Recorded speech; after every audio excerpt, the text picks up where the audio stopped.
is a symbol of national unity, and therefore its ambience, its quiet, its security cover is important. He also added, without a doubt, that everybody's responsibility is security. Everybody. Honorable Minister of FCT, sir. Honorable Minister of State, FCT, very distinguished ladies and gentlemen. I am, like most Nigerians, related to security persons. From my recently deceased uncle, the former Chief of Defense Staff, Admiral Ogohi, a fine gentleman, to Captain Kaza, my cousin who served in Liberia for ECOMOG. Many Nigerians have security persons who are their brothers, cousins, or friends. Let me place on the table, Your Excellencies, distinguished ladies and gentlemen, that I married into the police family. My late father-in-law was a policeman. So when they say the police is your friend, it does not apply to me, Your Excellencies, because in my case, the police is my family.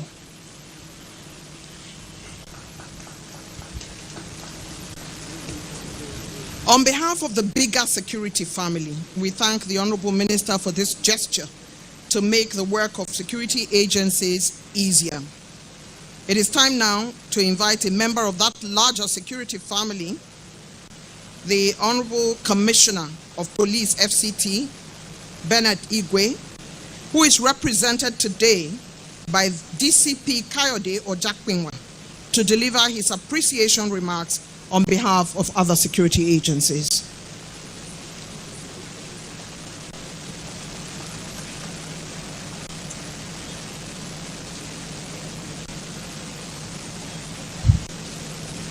The Honorable Minister, Federal Capital Territory, Barrister Wisi Wike, CON, permit me to stand on the already established protocol. We were dumbfounded, let me speak on behalf of my people, for the magnanimity of the Minister of Federal Capital Territory, for the giving us, all the things I've been doing in the FCT to make sure that the security of lives and property is guaranteed. When I got there, I saw about 100 vehicles. I was baffled that Mr. Project has come again. We want to appreciate you, sir, and we are promising you today that we are going to make intensive use of these vehicles. We are going to put it outside to make sure that everybody in Federal Capital Territory lives. It's a safe haven for us. Thank you very much, sir.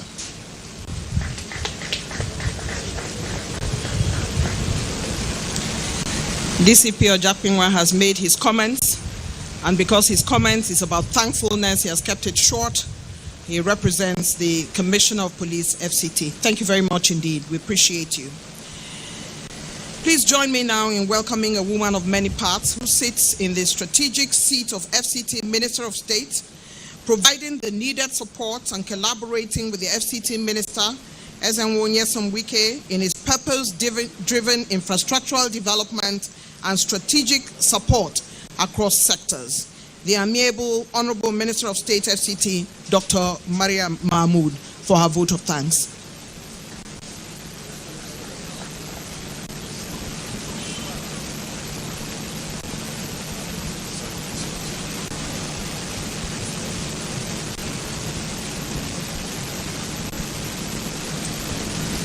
Thank you very much.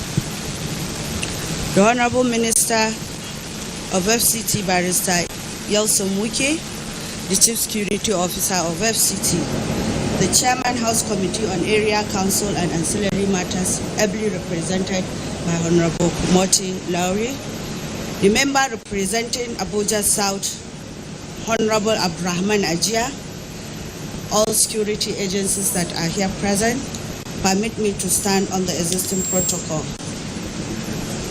It is with profound gratitude to God Almighty that I stand here before you to thank you for your presence at this important occasion. Thus, the official inauguration and distribution of our new fleet of operational security vehicles to the security agencies in FCT. The mere fact that FCT administration, under the able leadership of His Excellency Barrister Yelson Wike, has focused on one of the corporate responsibilities of governance, that is security of lives and properties. And this marks a significant milestone in our commitment to ensuring safety and security within FCT and the neighboring states. Your Excellency, sir, we are deeply grateful to your focused leadership for taking time to integrate these vehicles for onward distribution to the benefiting agencies and the style of leadership you have given us. I would also like to express our sincere appreciation to all the stakeholders who have supported us in making this project a reality. Your unwavering support and collaboration has been instrumental in achieving this feat. In conclusion, a special thanks to the dedicated team behind the scene, whose hard work and dedication have made this today possible. Your efforts have not gone unnoticed. As we all look forward, this vehicle will serve as a testament to our ongoing commitment to ensuring the safety and security of our personnel and the residents at large. Thank you once again, and may God bless all of you. Thank you very much.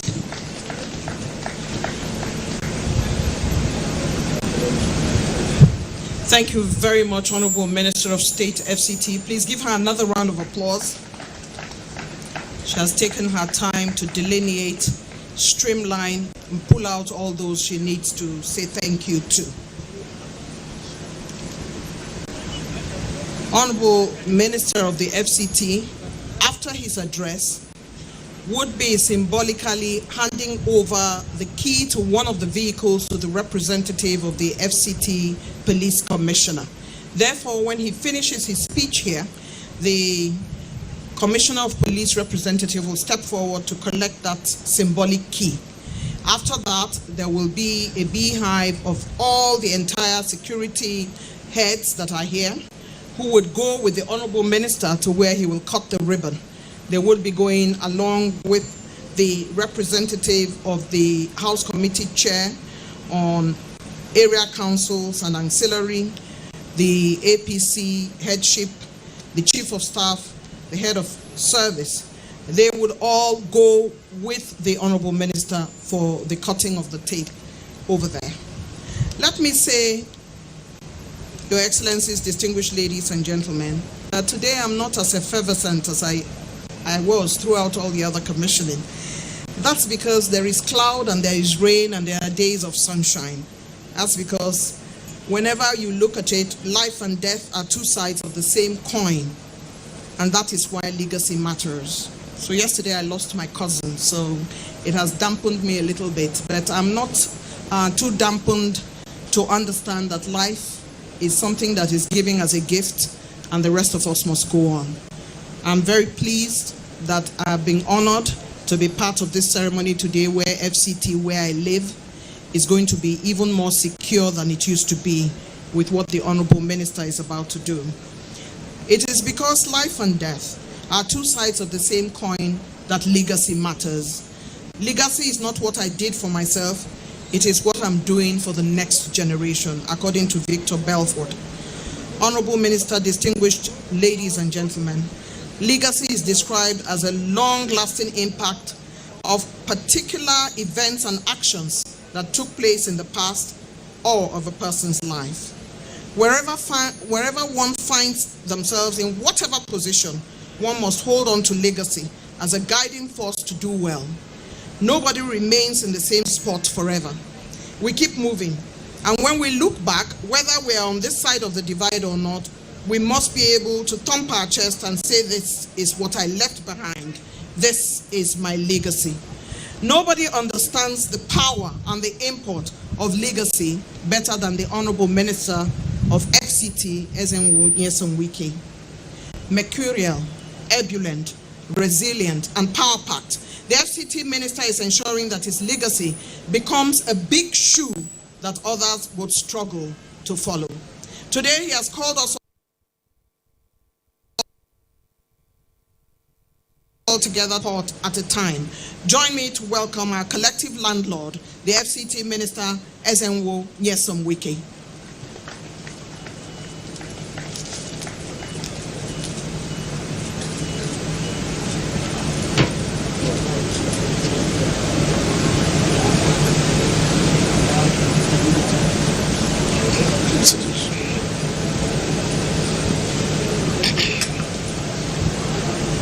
the Minister of State of the Federal Capital Territory, members of the National Assembly that are here, distinguished senators, former Deputy Speaker, House of Representatives,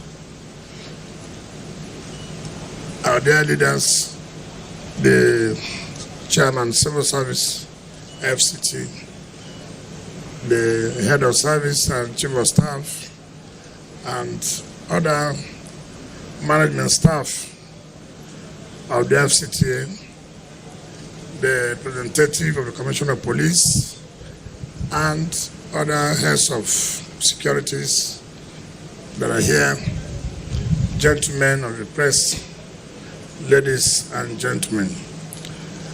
Mrs. Eugenia, on behalf of the FCT, let me sympathize and commiserate with you over the loss of your cousin. May his or her soul rest in peace. Today is a very important day in the administration of the Federal Capital Territory. Very important in the sense that we are no longer talking about infrastructure.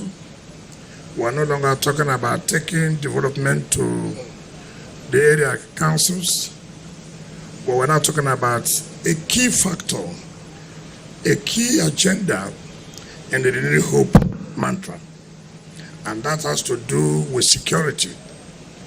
One of the key points or priorities of Mr. President is security of life and property. Any government that cannot secure lives and property has no business in governance.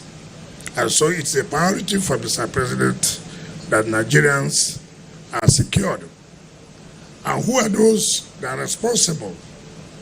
It is our various security agencies, the Army, the Navy, the Air Force, the police, the civil defense, the state security services, and all other security agencies.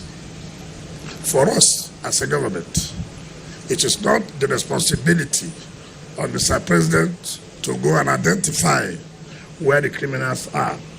It's not my responsibility or the Minister of State responsibility to go and engage criminals, but it is our responsibility to provide the tools for the security agencies to confront these criminals and make sure we sleep with our two eyes closed.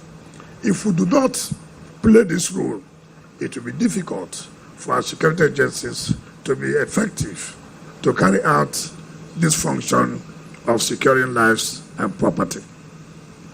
You know, one thing I found out with Nigerians, or some Nigerians, let me not say with Nigerians, is that if they know the enormity, the role security agencies have been playing to secure our lives, all we owe them every time is to continue to pray for them, for their lives.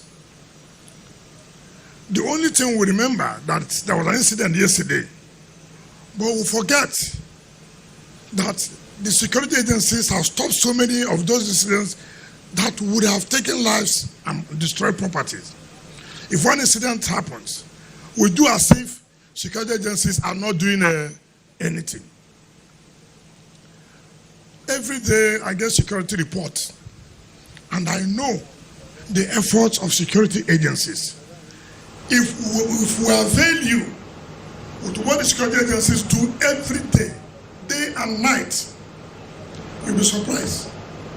The kind of crimes they have stopped, the kind of criminals, every day they arrest to make sure that we move on with our lives, we carry out our businesses without any hindrance.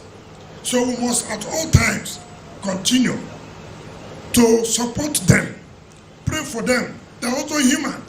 They have families. Sometimes they go out and engage criminals. Sometimes they lose their lives. For whose interest? For our own interest. So all we need is not just when an incident has happened. We forgot the ones they've been able to avert.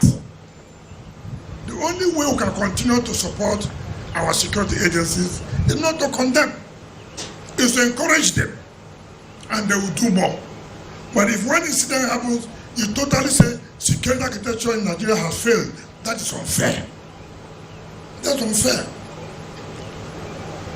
There's nowhere in this world, even United States of America, even UK, sometimes you have one major security event that took place where 50 people have died. They don't say our security has failed. No, they don't condemn their security personnel. No. All we do to encourage them. So our duty here is to encourage you, to give you your tools that you use to work for the interests of our people. So we're not just concentrating in infrastructure. We're not just concentrating in bringing development to the hinterland. We're also concentrating to provide security in order to protect life and property. But what I want to appeal to our security agencies is that we must use these tools for the benefit of our society. It's very, very key. I was a governor. I know how many times I provide some of these logistics, provide these vehicles, and then within 2 months, you cannot account for it. It's unfair. That again, those security personnel are not being fair to the society. This is taxpayers' money. It's not our personal money. It also includes your own because you pay tax. And we have used the taxpayers' money to provide this for you to use to protect life and property. It is not for you to use as a private vehicle because it's air conditioned. Then you use it to be carrying your wives instead of it to be used for the purpose for which it's. I'm saying this with a lot of experience. You go to the CP's house, they are parked there. It's not necessary. You go to the civil defense, the head, two are parked there. Doing what? When he's going to church or mosque, he drives it.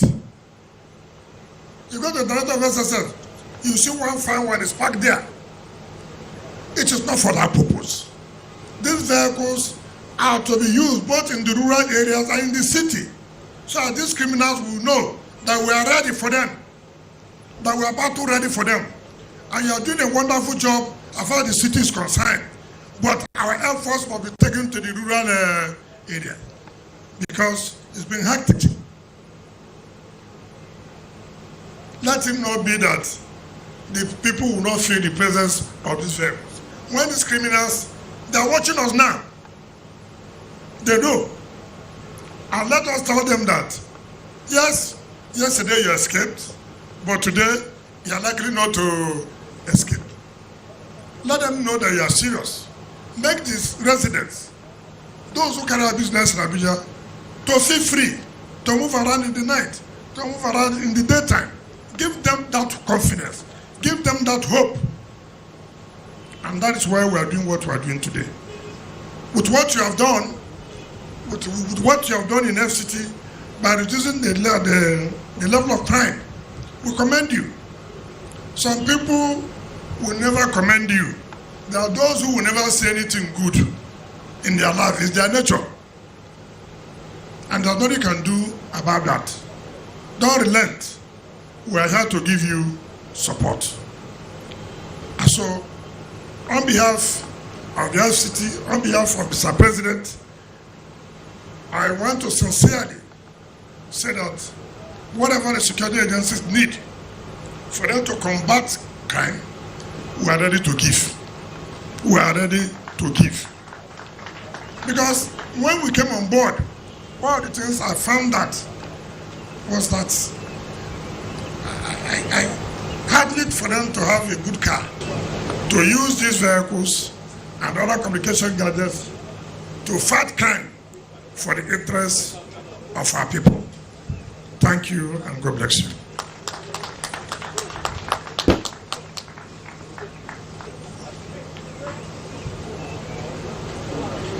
I'd like now to invite the security heads to join the Honourable Minister as he makes his way down, and all those who are responsible for that.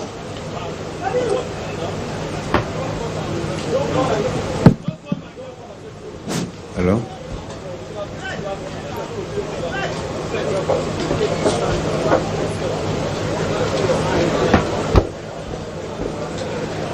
Hello?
This event is officially closed. It has been a brief but symbolic and